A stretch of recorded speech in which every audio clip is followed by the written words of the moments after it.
Hola, buenos días. Yo os hablaré de la pedagogía del cuido. Primeramente quiero agradecer a la colegiata que me haya pedido esta aportación, porque la verdad es que cada vez que me pedís alguna aportación me ayuda a ir profundizando en los temas e incluso me ayuda después para el trabajo también de la tesis. A veces saco conclusiones que de otra forma pues no habría podido hacerlo.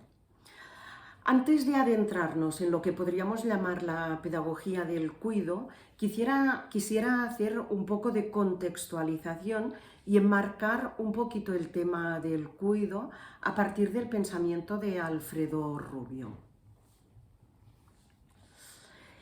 Me baso para ello en un artículo que Alfredo Rubio escribió, seguro que muchas de vosotras lo recordáis, que se llamaba Crear y conservar. Y Alfredo en ese artículo unía estas dos acciones, el hecho creativo y el hecho de conservar aquello creado. Y podríamos decir que para él formaba un binomio indisoluble. Conservar hacía parte del acto creativo. Incluso él afirmaba que no tendríamos que atrevernos a crear aquello que no estamos dispuestos a conservar poniendo todos los medios a nuestro alcance.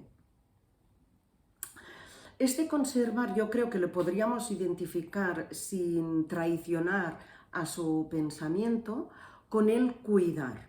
Y entonces podríamos transformar la frase anterior diciendo que no tendríamos que atrevernos a crear nada que no estuviéramos dispuestos a cuidar. Por ello quisiera referirme, aunque sea de una forma breve, al acto creador. Hay un teólogo de la Universidad de Lovaina, ya murió hace años, Adolphe Guéchet, que afirmaba que el ser humano ha sido creado creador. Y eso porque Dios hizo una creación en la que la dotó de libertad.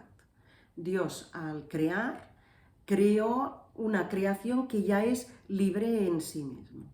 Pero siguiendo el pensamiento de Alfredo y teniendo en cuenta que para él la libertad es para amar y que el culmen de la libertad es la libertad social, es decir, la comunión de libertades, podríamos decir que el ser humano, más que ser creado creador, es creado co-creador, para crear en comunión, ya sea con Dios, ya sea con las demás personas. Y el ser humano es creado co-creador, podríamos decir, en varios aspectos.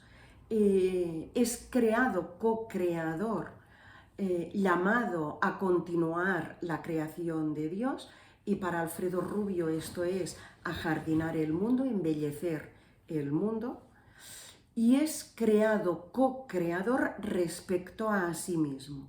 Es decir, nosotros nos tenemos que ir haciendo. En cierto sentido podemos decir que no somos un ser acabado, concluido, cerrado. Yo utilizo muchas veces la imagen del barro, aunque como todas las imágenes tiene límites y la podemos malinterpretar, pero el barro, yo puedo tener una pieza de barro y hacer un jarrón. Mirar el jarrón y decir, ay, pues no era un jarrón lo que yo quería hacer. Quería hacer un vaso sin asa y modelo nuevamente el barro y hago un vaso. O digo, no, quiero hacer un plato. Pues modelo el barro y hago un plato. Mientras el barro esté húmedo, yo lo puedo moldear como yo crea o yo sienta que quiero hacerlo. Pero en el momento en que yo cueza el barro, lo ponga al horno, ya no podré volver a modelar ese barro. De alguna forma, nuestra vida se convierte en completamente definitiva con la muerte, pero antes de la muerte, eh, teniendo en cuenta que en el proceso final de vida es verdad que hay personas que ya no pueden tomar las riendas de su vida, pero por lo menos durante la adultez podemos ir co-creando nuestra vida, le podemos ir dando la orientación que en cada momento queramos darle a nuestra vida. Y en este sentido es que decimos que no somos un ser acabado. Ello no quiere decir que lo que hagamos no sea irrevocable, lo que hacemos es irrevocable, no podemos volver atrás, pero no es definitivo. Por lo tanto, somos un ser abierto, un ser de posibilidades que se tiene que ir haciéndose. Ahora bien, es importante que el hecho de que seamos creados co-creadores no nos haga olvidar que lo primero es que somos creados. ¿Qué quiere decir que somos creados? Que somos creados significa que ahora somos, pero que no éramos, que tenemos un origen, un principio y que podíamos no haber sido. La creación es contingente precisamente por eso, porque es creación y podía ser como podía no ser. Por lo tanto, ser creado significa que soy contingente, que soy limitado y que por ello soy vulnerable y soy frágil. Y esta fragilidad se manifiesta de muchas formas. Puedo enfermar, puedo caer y romperme un brazo, me pueden asaltar y darme una puñalada. Y para Alfredo Rubio había un sufrimiento que era fruto del límite y que era inevitable. Todos vamos a morir, ya lo sabemos, esto es inevitable. Pero luego había también un sufrimiento que él llamaba dolor estúpido porque era evitable. Y es el sufrimiento que, fruto del mal uso de la libertad, nos podemos infligir unos a otros. Claro, por ser limitada, mi libertad también es limitada, y ello quiere decir que mi libertad puede ser tentada, es tentable, y en realidad observamos que nuestra libertad cae en tentación en muchas ocasiones. Teniendo en cuenta esto, me parece muy interesante desde una perspectiva teológica lo que Gisbert Gréchat afirma respecto a la creación. Y él dice que Dios solo se podía atrever a hacer una creación en la que el mal era posible si de entrada estaba dispuesto a comprometerse con el sufrimiento de la creación, sanando las heridas que las criaturas infligirían unas a las otras.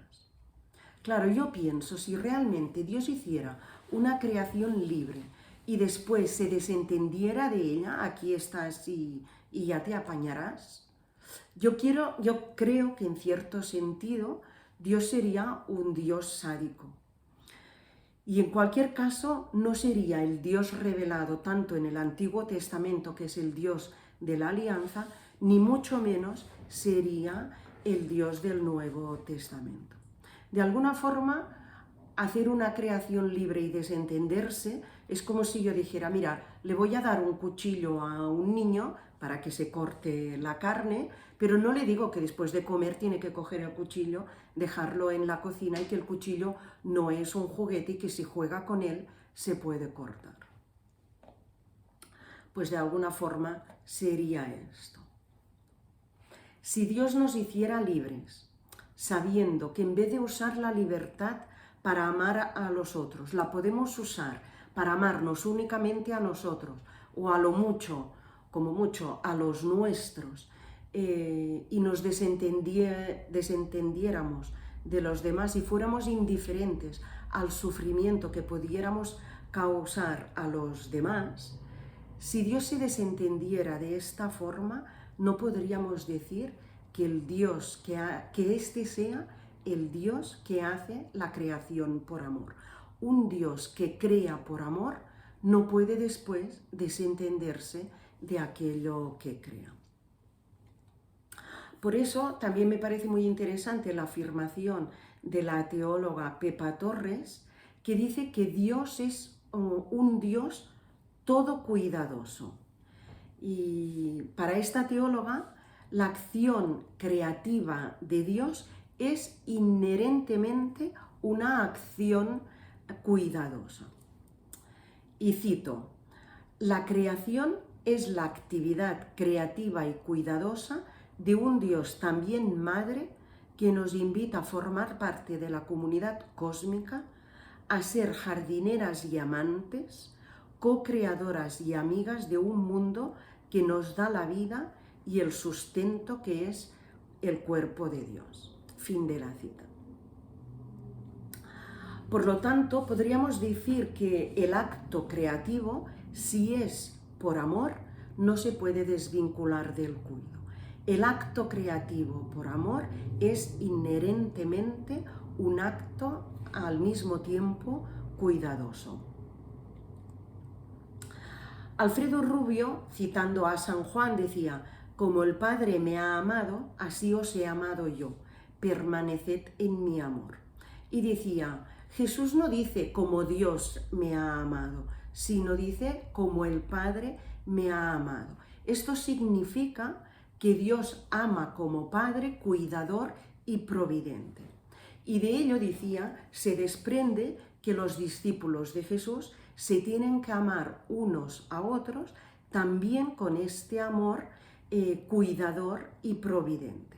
Por ello podríamos traducir el mandato del amor como también el mandato del cuidado y del cuidado amoroso. Por lo tanto, tenemos que cuidar y dejarnos cuidar creativa y amorosamente los unos a los otros. Hecha pues esta introducción, podemos ahora ya adentrarnos en la pedagogía del cuidado. En este aspecto hay un tema que me ronda por la cabeza desde hace ya muchos años y sobre todo el tiempo que estuve en Portugal y que trabajé en lo que allí se llama la pastoral de la caridad, que engloba tanto lo que es pastoral de la salud como pastoral social, y es que cuando pensamos en el cuidado, generalmente nos centramos en el otro, y esto ya está bien, y es bueno que lo hagamos, pero nos centramos en lo que hay que hacer y en cómo hay que hacerlo. Pero nos olvidamos a menudo de un paso previo, que no quiere decir un paso previo en el tiempo, porque puede ser una acción o algo paralelo al cuidado del otro, pero sí que es un paso previo cualitativamente hablando. Y es las aptitudes existenciales que tenemos que tener para hacer un buen cuidado del otro. Y es ahí, yo creo, donde radica la pedagogía del cuidado de Alfredo Rubio. Esto es, ¿qué aptitudes existenciales tengo yo que desarrollar para poder cuidar bien al otro? Para ello me basaré en lo que Alfredo Rubio denominó su ratio studiorum, y en el centro de esta ratio studiorum está el ajardinar el mundo y la solidaridad. Por eso yo digo, bueno, al mismo tiempo la podemos considerar como una pedagogía del cuidado. Alfredo trabajó este tema en una ponencia de unas jornadas del ámbito y después lo plasmó en un artículo, El nuevo enfoque del estudiar. De todas formas, pobre pedagogía sería si la pedagogía no nos llevara a un cuidado del mundo y un cuidado de los otros. Por lo tanto, es lógico que no se pueda desvincular la pedagogía del cuidado. En resumen, los primeros puntos de la ratio studiorum dicen que hay una necesidad de hacer sentir al educando, y donde dice educando estudiante nos podemos poner cada uno de nosotros, lo primero que hay que hacer es que sienta la sorpresa de existir pudiendo no haber existido jamás. Por lo tanto, lo primero que nosotros tenemos que hacer antes de empezar a cuidar es experimentar también nosotros esta sorpresa de existir pudiendo no haber existido jamás. Y él dice, esperando que con esto el educando sienta una enorme alegría de existir, que para Alfredo no es más que el motor para desarrollar todas las potencialidades del ser humano. Y dice, esta sorpresa de existir puede desembocar en una aceptación cordial de quien se es, que no es más que la humildad óntica, y a su vez es fuente abundante de alegría y energía vital. Para Alfredo, ya veremos, la alegría es una energía casi atómica para él. Bueno, y dice, desde la aceptación es posible recibir con gozo y hasta gratitud toda la herencia cultural de los antepasados que con mucho esfuerzo y sufrimiento a veces fueron consiguiendo a lo largo de los siglos. Y concluye, desde esta atalaya es desde donde el ser contingente, sabiéndose único e irrepetible y sintiéndose gozoso y grato por el universo y la cultura recibida, se puede sentir impulsado a otear nuevos horizontes y se le puede despertar el ansia de la investigación y la creatividad. Y al mismo tiempo hay que tener en cuenta que la razón humana puede tener esta ansia enorme de descubrir y de crear, pero es tan contingente como el propio ser contingente, y por eso él dirá, la razón, si es humilde, además se alegrará ante el misterio inabarcable, que además para Alfredo el misterio también es fuente de alegría. Y concluye, es lógico que le nazca entonces el deseo de ajardinar el mundo y que se le despierte un sentido de solidaridad, porque nada ni nadie le es ajeno.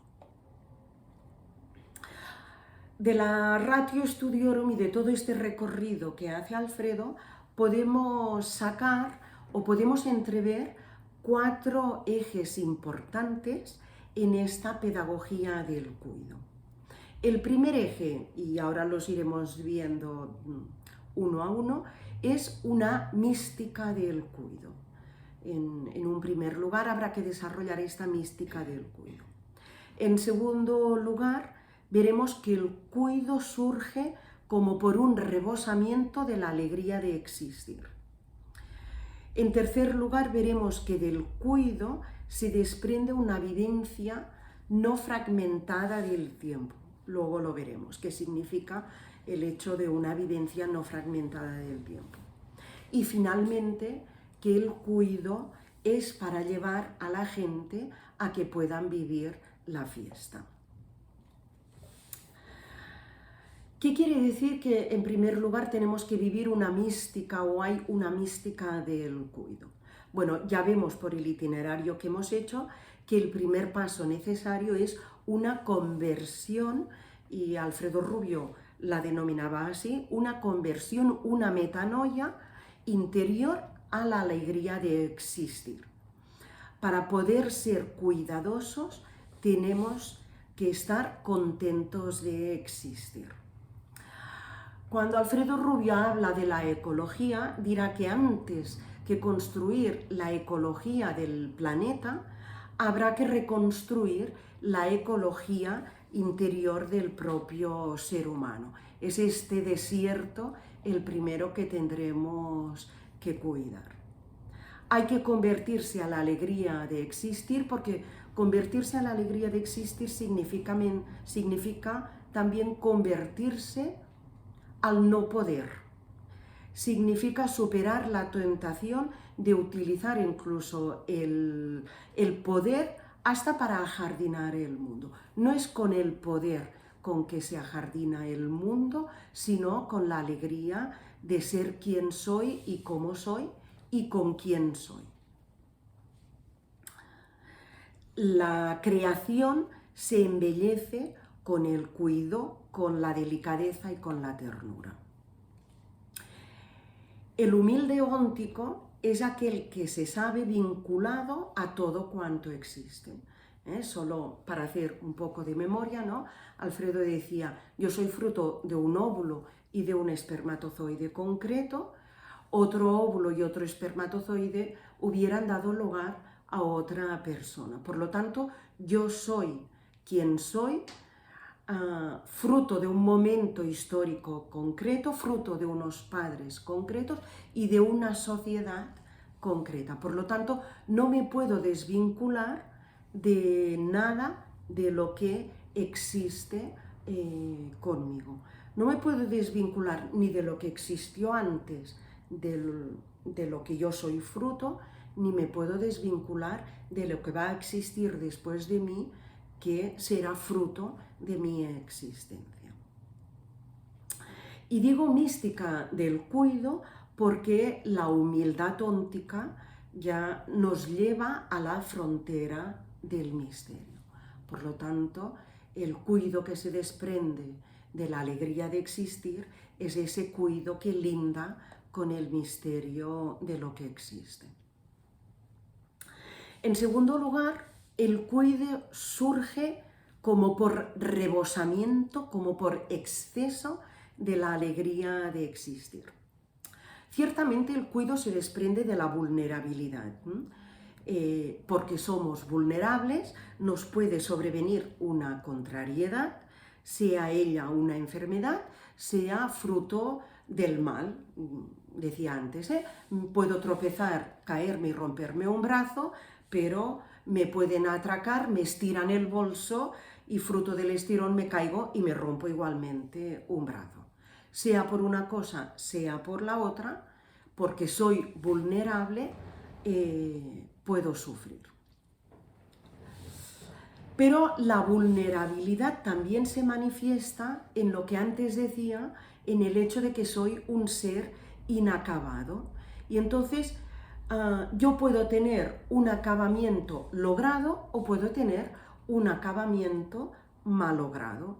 Puedo desarrollar mis potencialidades o puedo no desarrollarlas. Y puedo no desarrollarlas por mi opción personal, porque voy detrás de lo que no soy, por soberbia, o puedo no desarrollarlas por una falta de justicia social que no permite que yo pueda desplegar todo mi ser. Entonces, esta dimensión de inacabamiento también necesita de cuidado.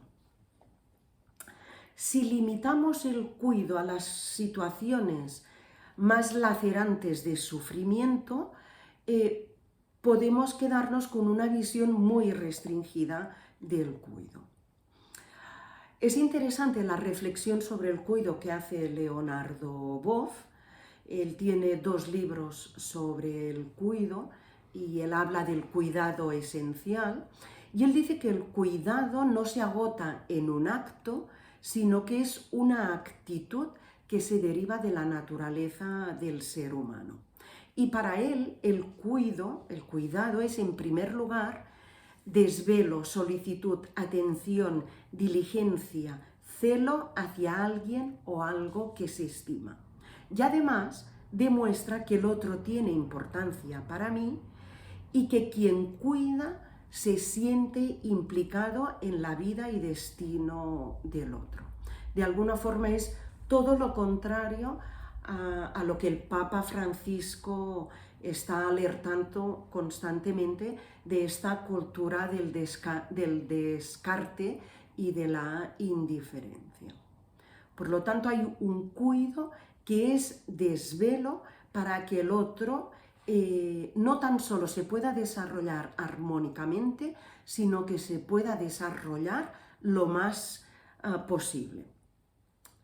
De ahí que el cuidado sea solicitud atenta para con el otro, para que el otro desarrolle libremente y creativamente aquello que pueda llegar a ser.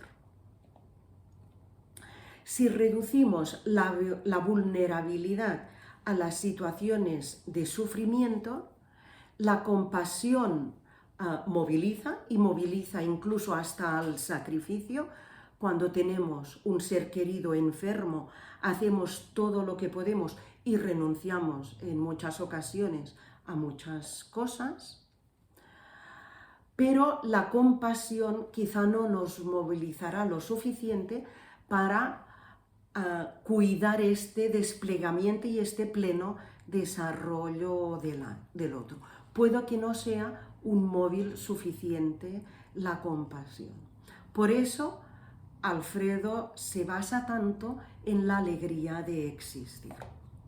Por ejemplo, un joven que esté estudiando y saque buenas notas no nos va a generar compasión. Y esto no quiere decir que esta dimensión de desarrollo de su propia vida no merezca también ser cuidada. Por eso, al igual que para la creatividad, que Rubio considera que el mejor motor para la creatividad es la alegría de existir, incluso el mayor ejemplo de creatividad puede ser el engendrar un nuevo ser. Él dice, para engendrar un nuevo ser, el motor debería ser la alegría de existir y el deseo que un nuevo ser pueda gozar también de la exultante alegría de existir. Pues si la alegría de existir es el fundamento para la creatividad, es lógico que si el cuido y creatividad son indisociables, la alegría de existir sea también el mejor fundamento para el cuido. Por lo tanto, el cuido no se mueve por la carencia, no es la carencia lo que nos tiene que movilizar al cuido, sino de alguna forma el exceso que es el movimiento desbordante de la alegría de existir. Esto es lo que es para Alfredo Rubio el mejor fundamento para el cuido. Si nos fijamos en el artículo, y no voy a profundizar mucho, y nos fijamos en el lenguaje que utiliza, su lenguaje es un lenguaje casi superlativo, ¿no?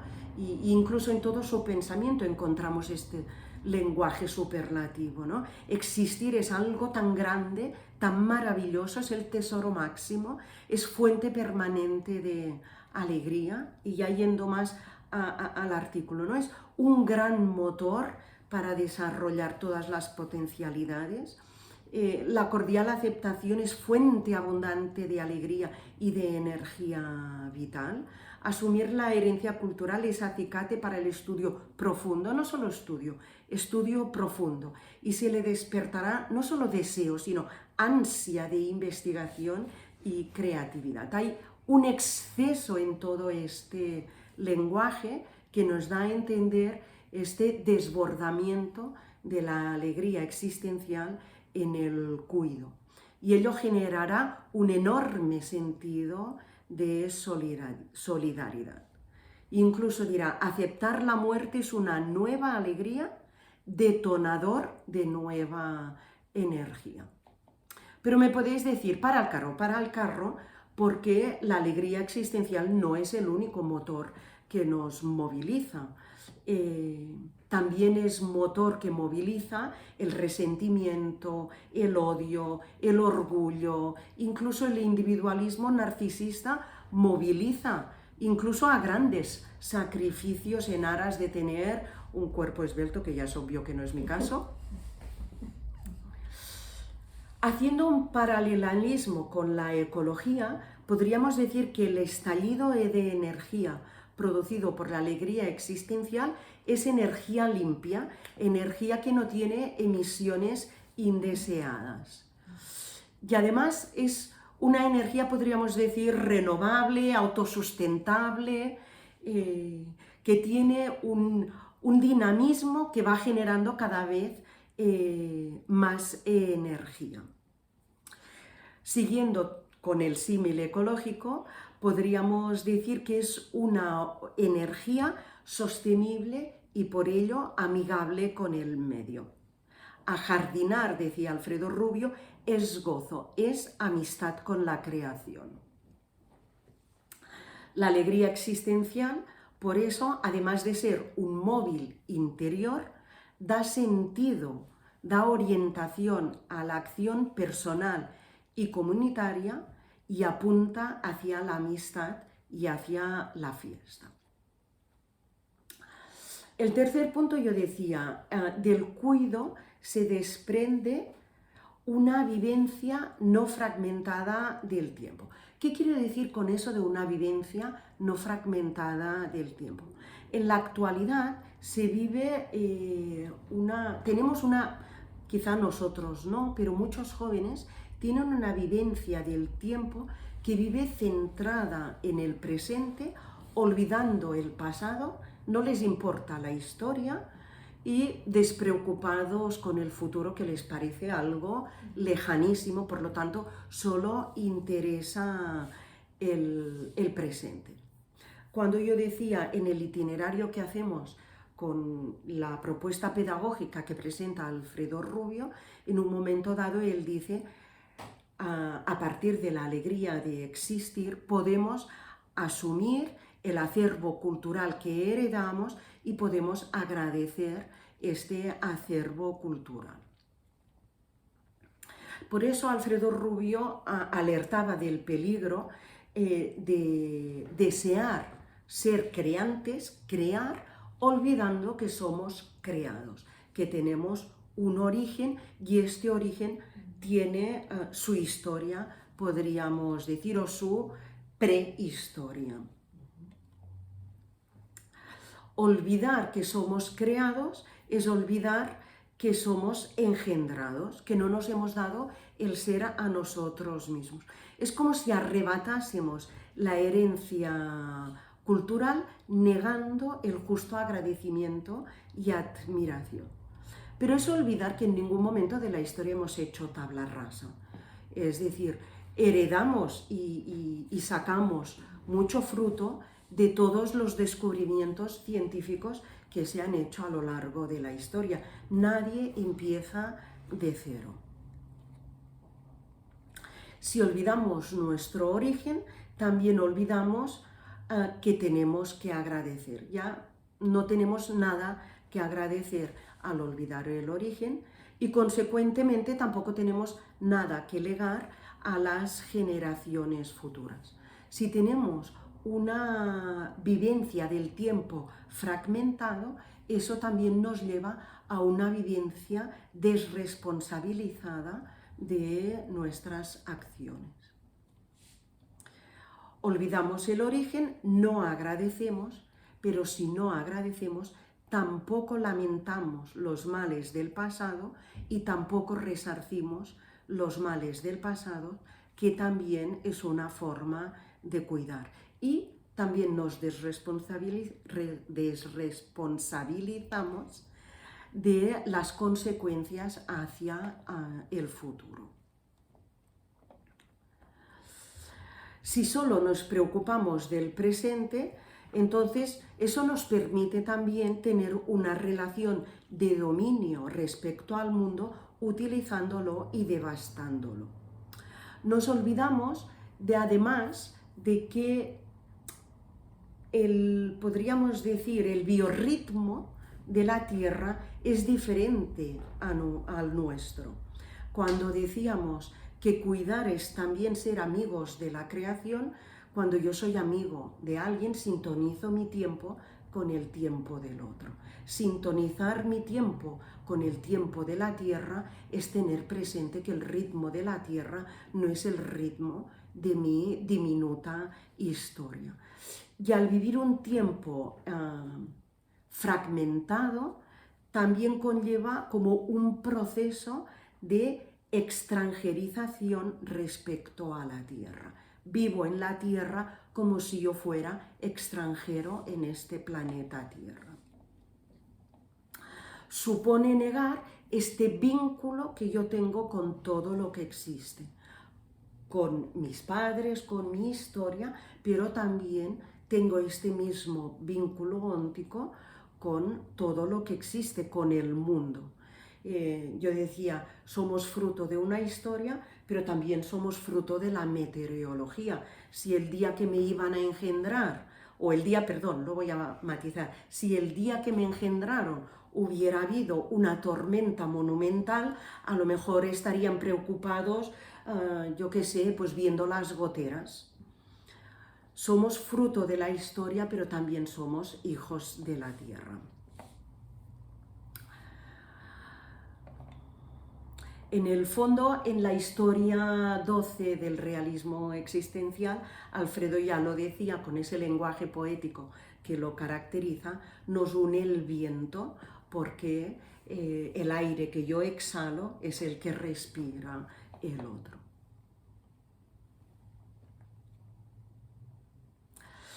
Y el último punto decía que el cuido es para llevar a la gente a la fiesta.